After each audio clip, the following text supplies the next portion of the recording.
नमस्कार मंडळी, नमस्कार नमस्कार नमस्कार नमस्कार नमस्कार मंडळी. कसं आहे ना, परत एकदा तुमची आठवण झाली, तुमचं ध्यान आलं म्हणून एकदा तुमच्या समोर परत एकदा हजर झालो. नवीन विषयाचा नवीन व्हिडिओ घेऊन. विषय प्रत्येक वेळेस नवीन नवीन आणि आपल्याला समजन अशा गावाकडच्या सोज्वळ स्पष्ट मराठी भाषेतला तुम्हाला आवडन असा. विषयच आजचा थोडा वेगळा आहे, जरा हटके. बंद पडलेले हुंड्याचे रिवाज. हुंडा बंद पडला ना रिवाज. हे लॉकडाऊन आलं. लॉकडाऊन आलं आणि लॉकडाऊन खरंच लॉक लावून गेलं. सगळ्या गोष्टीला लॉक. हुंडे 10-10, 20-20, 30-30, 50-50 लाख हुंडे होते बाबा. 50 लाख लोक हुंडे होते. खोटं नाही बोलत मी. पण हे 50 लाख लोक जे हुंडे होते, जी मंडळी देणारी होती, पोरीचे बाप कंगाल झाले, अक्षरशः कंगाल. वावराची वावर इकले हो त्याईनं पोरीचे हात पिवळे करायसाठी, कन्यादान करायसाठी, लेकीचं लग्न करायसाठी वावर इकले. साध्या माणसानं साल धरले. मोठमोठ्या घरी मोठमोठ्या शावकाराईकड पोरीचे हात पिवळे करायसाठी. खोटं आहे का? खरं हे गळडय.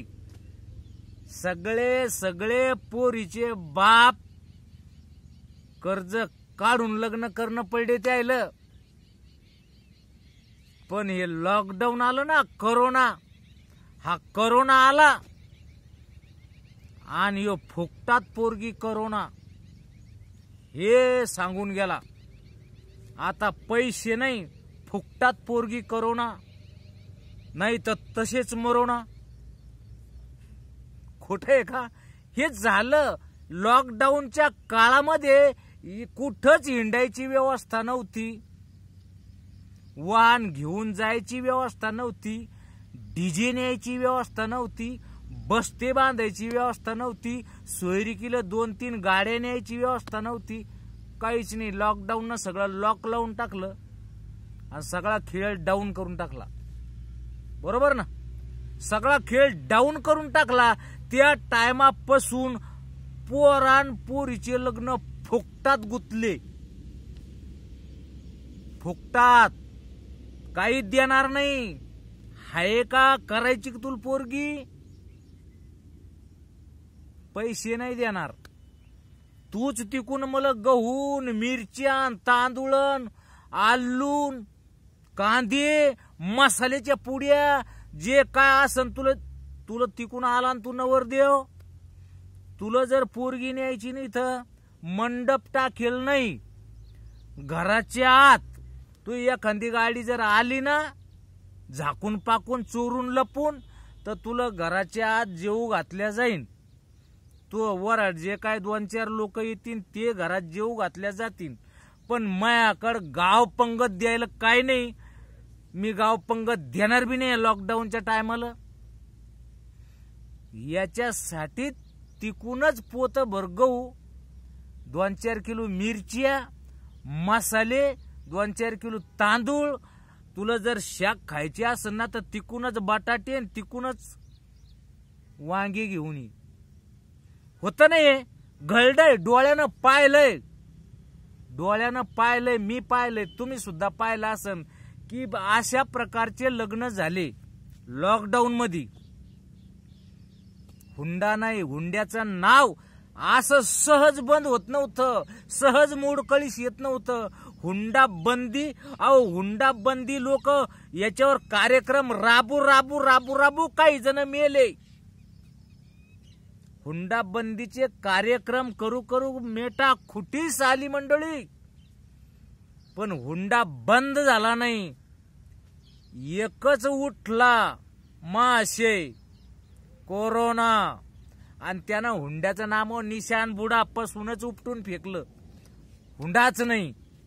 बरोबर बोलतोय मी, हुंडाच नाही. हुंडा बंद. आणि तीच रीत रिवाज आतापर्यंत चालू झाली. तवा होता ना करोना. आता कमीत कमी 4-5 वर्ष झाले का नाही. 4-5 वर्षापासून धूम उठवली. तशाच पोरगी पाहिजे का, हुंडा भेटणार नाही. तसं लग्न लावून देतो, तुम्ही तिकून ना आम्ही इकून. घडलं ना असंच चालू आहे आजवर. पण आता काळ बदलला, वेळ बदलली, ते मागचं कॅलेंडर बदललं. आता टाइम बदलल्यामुळं आता हुंडा पुन्हा सुरू. आता घ्या नोटा, झाला सुरू हुंडा. 1 लाख, 2 लाख, 5 लाख, 10 लाख, लाखानच गोष्टी सुरू झाल्या. आता हुंडा सुरू खुल्याम. भ्यायचं काम नाही आता. बैठकीत बसतो माणूस, बैठकीत मांडील लावून. चला बोला, किती देता. बारीक तोंड होतं द्यायच्या टायमाला, बारीक तोंड. पैसा देणं एवढी साधी गोष्ट नाही भाऊ, काळीच तोडून देणं लागतं. बरोबर बोलतो ना, काळीच तोडून देणं लागतंय. अहो आपल्याला जर भिकारी आला ना, जर म्हणला ना द्या ना दादा, द्या ना बाबा, द्या ना मामा 5-10 रुपये, धक म्हणतो त्याला धक. रुपया देत नाही आणि इथं 10 लाख देणं लागते. कुठं असन काळीज, हाय का नाही काळीज? का वानेरासारखं काळीज नाही. पण काळजावर दगड ठेवून, माणसाच्या मनावर दगड ठेवून, हृदयावर दगड ठेवून ह्या सगळ्या गोष्टी करावं लागतात ना. तुम्ही जर पोराचे बाप असन, पोरीचे बाप असन, देताना रडू येते, घेताना हसू येते. पण ही गोष्ट चालू झाली. गुड न्यूज झाली चालू. आता वडा पैसा, बका बक थैली घेऊन जा मोठी आणि घ्या पैसा, घ्या हुंडा खुलेआम. लग्न करायचं का? हो, हुंडा बोला. झाली सुरू. फक्त पात्र बदलला. पहिल्या पोराचा बाप म्हणे मला हुंडा लागतो, आता पोरीचा बाप म्हणून राहिला मला हुंडा लागतो. हुंडे झाले सुरू. फक्त आता देणारे हात बदलले, घेणारे हात बदलले. पहिल्या देणारे वेगळे होते, घेणारे पण वेगळे होते.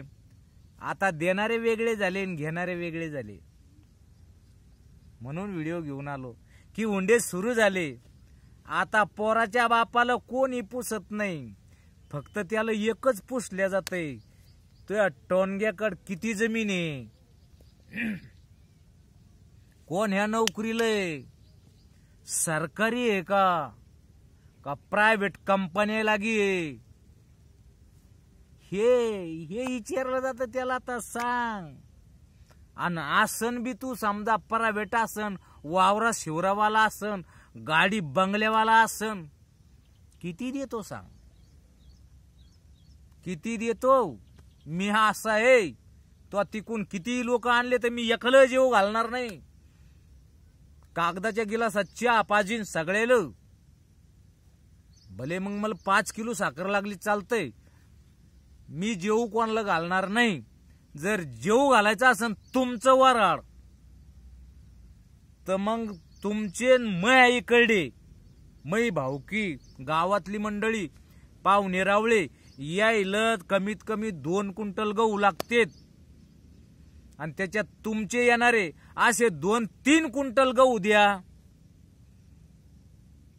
तुम्हाला कोणता काय म्हणते त्याला मेनू पाहिजे, पक्वान पाहिजे, कोणता त्या पक्वानाला लागणारं सामान द्या. आणि मी असं आहे, माझ्याकडं काही लग्न करायची ऐपत नाही. मी पोरीचं लग्न यावर्षी करतच नाही, कारण मी कंबर बारीक आहे, जवळ पैसा नाही. या गोष्टी सुरू झाल्या आता पोरीच्या बापाच्या. आता त्याचे मार्क वाढले, ते मेरिटवर येत. आता पोराचे बाप लेवल कमी झाली, मेरिट उतरली. म्हणून सांगणे की बुवा आता हुंडे सुरू झाले, फक्त पात्र बदललाय. पहिल्यानं पोराचा बाप हुंडा घे, आता पोरीचे बाप हुंडे घेऊ राहिले. जर हाय का, पाहिजे का तुम्हाला पोरगी? नाही तर माझ्या पोरीला लय मोठे पोर आहेत, लय मोठे नवरदेव आहेत, लय जण आले, पण म्या नाही दिले. एक तर तुमचे आमचे संबंध बरे जर म्हणून दिलं नाही. सांगा करायची का पोरगी? करायची असेल तर इतके इतके रुपये द्या. आता असं सुरू झालंय. तुम्ही पहा, पाहिल्यानंतर निर्णय घ्या, नंतर ठरवा की खरंच बुवा ह्या व्हिडिओमध्ये याईनं सांगितलेल्या गोष्टीमध्ये दम आहे, तथ्य आहे. खोटं सांगणार नाही, खोटं सांगून आपल्याला काही गरज नाही. पण हे तुमच्या समोर एक मांडायचं, एक विरंगुळा म्हणून, एक विनोद म्हणून. विनोद तर मानताच येणार नाही, खरी खरी परिस्थिती म्हणून म्हणता येईल, खरा प्रसंग म्हणून म्हणता येईल. आणि हे समोर तुमच्या जे मांडलंय ना, हे खरंच मांडले.